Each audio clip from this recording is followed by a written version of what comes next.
السلام عليكم ورحمة الله وبركاته. ازيكم يا حبايبي؟ عاملين ايه؟ يا رب يومكم كله يكون خير وبركة ان شاء الله. النهارده هعمل معاكم بقى العيش الجميل الصغنن ده.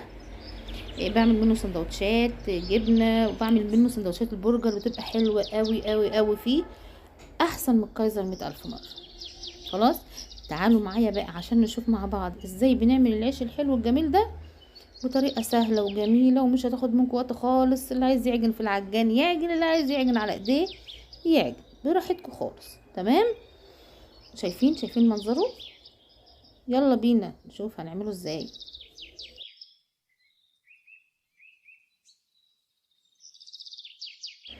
انا جبت هنا كيلو من الدقيق. خلاص، كيلو من الدقيق اللي هو متعدد الاستعمال. تمام كده، حطيته في العجان زي ما احنا شايفين. عايزين تعجنوا على ايديكم معجنوا، عايزين تعجنوا زي ما انا بعجن في العجان عشان بس اختصار للوقت. تمام. معايا هنا كوبايه من السمنه، حطيت عليها معلقتين 2 كبار زي ما انتم شايفين من القشطه. انا طبعا ممكن احط قشطه اكتر من كده، لكن انا حطيت المعلقتين دول بس لان اللبن الرايب اللي انا هحط فيه، اللي انا هحطه على العجين، فيه قشطته ما شلتهاش من عليه.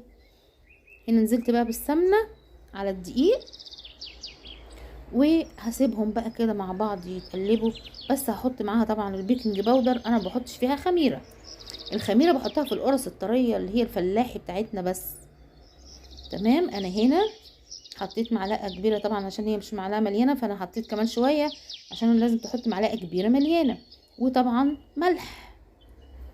خلاص، احط بقى كل ده واقلبه بقى كده في الايه، في العجان، يبقى عامل زي الرمله اللي هي المبلوله دي. يعني يتقلب شويه كده يبقى عامل زي الرمله المبلوله اللي هي زي الكسكسي كده. تمام. شايفين شايفين منظرها؟ الله بقى. دي بقى القرص اللي هي الفلاحي بقى بتبقى تحفه. بس القرص الفلاحي طبعا احنا بنعملها بخميره، ما بنعملهاش ببيكنج باودر بس. انا بعملها بخميره وبيكنج باودر، وانا عاملاها قبل كده وانتوا شفتوها. يلا بينا. هنا بقى هنحط بقى اللبن الرايب، انا مروباه في البيت، مش عايزه اقول لكم على جماله. بصوا القشطه عليه، ما شلتهاش، سبتها زي ما هي عشان يبقى كده بخير وكده، والعيش ده يبقى حلو. ممكن نعمله قرص والله بجد، يعني حاجه كده تحفه. خلاص، حطيت بقى هنا اللبن الرايب على قد العجين. شايفين القشطه؟ يا سلام على الجمال. اللبن الرايب ده انا بعمله وباكله كده بالمعلقه يا جماعه، بيبقى مسكر سكر. هنا لقيت العجينه لسه عايزه كمان شويه، فحطيت لها شويه كمان، واضربها كمان مره لحد ما تنعم كده وتبقى ايه بقى في ايديا، ملبن. يلا بينا.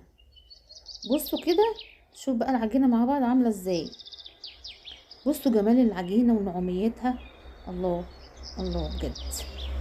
يعني لو هتعجني على ايدك 10 دقايق 12 دقيقة، هتعجني في العجان بتاع 7 دقايق كده ولا حاجة. خلاص، انا هشيلها بقى، شلتها من العجان.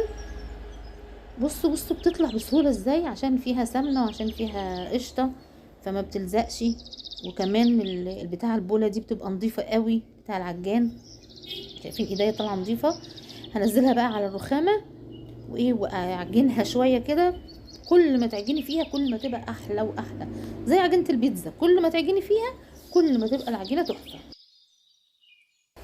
هحطها بقى على جنب كده شوية ترتاح شوية، مش تخمر، هي طبعا مش هتخمر بس ترتاح شوية من العجن. كل ما العجينة ترتاح معاكم كل ما هتفرد معاكم وتبقى جميلة جدا جدا جدا. هنا بقى جبت معايا هنا صينية اللي هعمل فيها. على فكرة اللي عايز يخبز في صينية يخبز، اللي عايز يخبز على الصاجة بتاع الفرن مباشر يخبز عادي خالص، او على الطاسة على البوتاجاز. هوريكم دي وهوريكم دي. هنا هقرص بقى، قرصت هنا العجينة. بصوا العجينة في ايديا والله العظيم بجد ملبن ملبن، جميلة وطرية وحلوة قوي اهو. هنقرص بقى القرص دي زي ما انتوا عايزين. عايزين تعملوها كبيرة اعملوها، عايزين تعملوها صغيرة زي اللي انا كنت عاملاها الزقنطوطة الصغننة دي، عادي خالص مفيش مشكلة.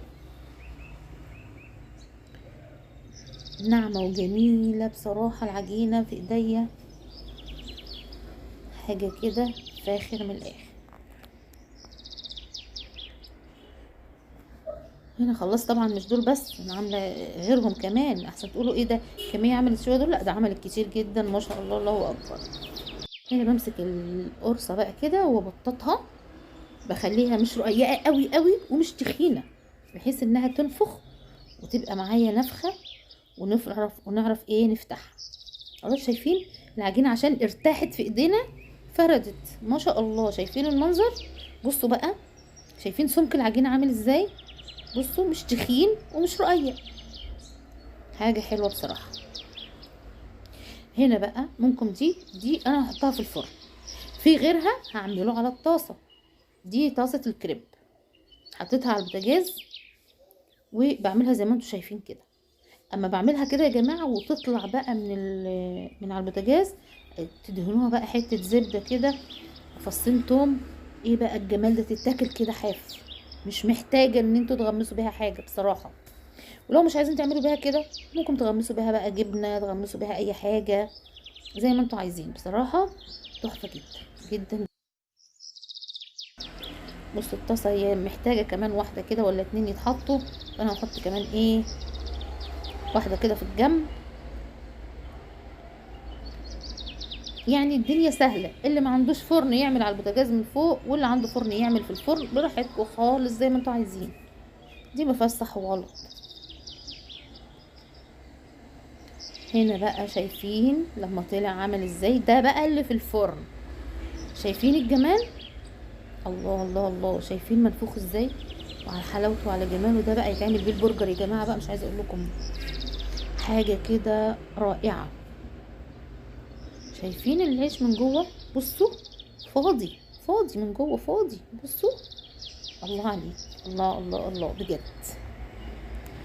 يلا بقى، عايزاكوا اللي مشتركش معايا في القناه اشترك وفعلوا الجرس يوصل لكم مني كل جديد.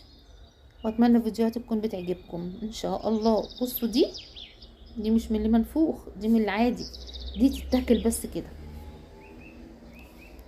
يلا بقى شيروا الفيديوهات بتاعتي واعملوا لي لايك وشير وسبسكرايب. بصوا بقى، عايزه اقول لكم ان العيش التاني اللي انا عملته على البوتاجاز، ولادي ما شاء الله الله اكبر بالف هنا وشفا عليهم، نسفوه بيحبوه جدا جدا جدا اللي على البوتاجاز من فوق. يلا اشتركوا في القناه، اشوفكم على خير في فيديو تاني.